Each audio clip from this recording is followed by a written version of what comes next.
আমাদের একের মাছ হাজারে বিজারে মাছ এত মাছ উঠলে কেমনে কি এরকম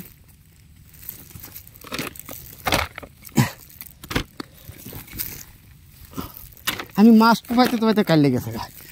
আর বাই মাছ মারতে মারতে এত মাছ নাইলে বই তো 40-45 কেজি মাছ আই পড়ছে খালি মাছ উঠু পাইতেছি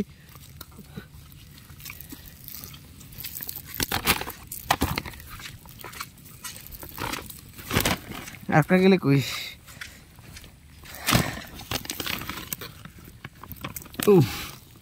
ছোটো মাছ আমরা খাই না ছোটো মাছ চাইরাতে 500 কেজি মাছ 1000 কেজি মাছ মারছি আর দরকার কি